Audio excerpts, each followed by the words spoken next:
Breaking news, the New York Knicks have fired head coach Tom Thibodeau. Yes, that's right. After leading them to the Eastern Conference Finals, Tibbs still gets the boot from the Knicks, who decided to go in a different direction here. So what is going on, guys? Welcome to the Full Court Blitz, where I will be breaking down the latest in the NBA and the NFL. So we're talking here about the Tibbs news, man.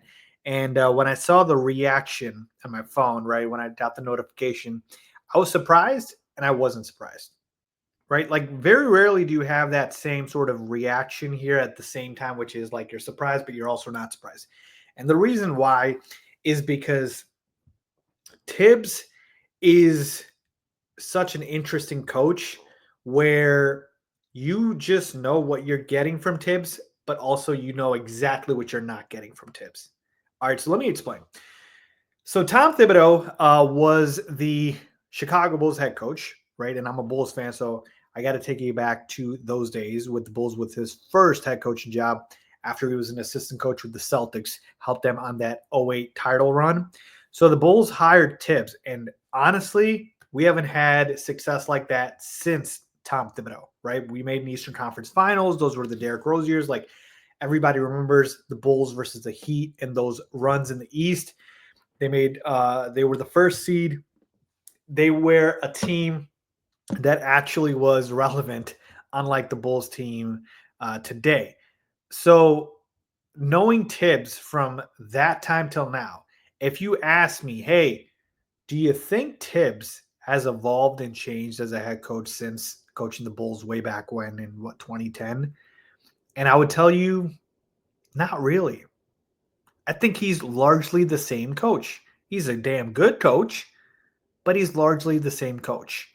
And that's a problem. All right, that's a problem because even though he is a really good coach, I believe the problem with Tibbs is he's always got a ceiling because he's never really willing to change.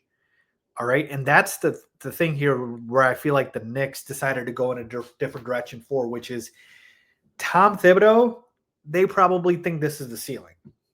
Now, certainly, if things break right and they're able to get, a different team, a better matchup, what have you, maybe they make the finals.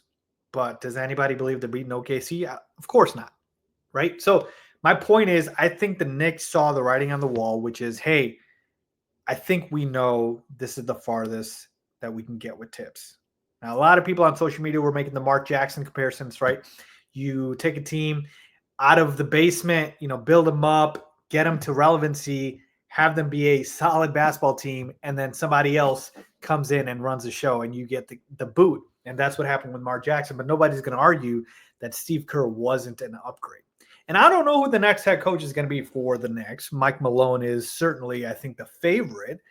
But my point to you is, I feel like Tibbs and his issues are very, very concerning when you really break it down, which is he is just not innovative offensively. All right. I just don't feel like there's layers to this Knicks offense. It's a lot of ISO Brunson, heavy on that. It doesn't work as well in the playoffs. I'm not even talking about, playing guys 45, 48 minutes. We'll get to that. I'm just talking about strictly on the offensive end. And I know Tibbs is a defensive coach, but like in today's game, you need to be able to be decent offensively. And the Knicks running that offense of just ISO heavy Brunson, there's just not going to cut in the playoffs. All right.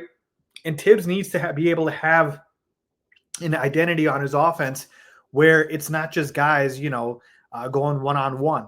And you're not just saying, okay, your turn, my turn. So I just feel like that's the difference here with Tibbs. It's like, you need somebody that can get you guys into sets, that can get the offense in rhythm and get an identity on offense. So that's number one. Tibbs just lacks the identity for a team on the offensive end. He is a very mediocre offensive coach. Number two, let's talk about the bench and, trusting your starters too much.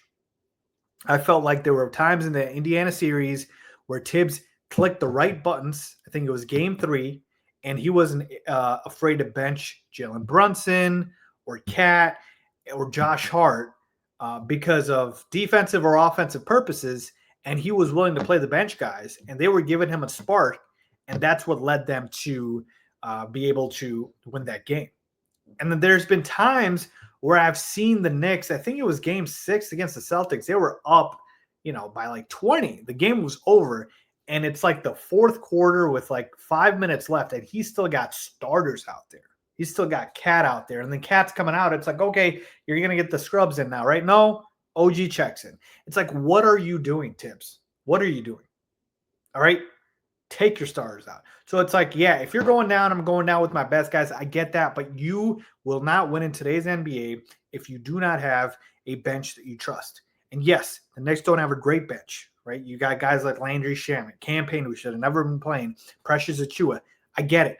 The Knicks definitely need to upgrade the bench, but you cannot run your starters into the ground like Tibbs does. I'm sorry. It's just the old style of thinking about it. All right. He did this with the Bulls. That's why I told you the involvement hasn't really happened. The evolution, if you will, right? With the Bulls, it was the same thing. Now, I don't blame him for the D-Rose ACL injury. I know a lot of Bulls fans are still salty about that, leaving him out there. But hey, there's a part of me which says, hey, if Tibbs didn't leave him out there, D-Rose doesn't get hurt. That was just obviously bad luck. But my point to you is, I just feel like Tom Thibodeau doesn't trust his bench enough, and he does not give his starters the type of energy where they're able to conserve it, right? Because they get breaks. Like Josh Hart doesn't need to be playing 40 minutes all the time. I think last playoffs, he was playing that in essentially every game. So it's like, you need to trust your bench in today's NBA. So those are like the two main things with Tibbs, where you just look at it and you're like, he's offensively challenged, and he obviously trusts his starters way too much, doesn't trust the bench. So I'm going to go ahead and go in a different direction.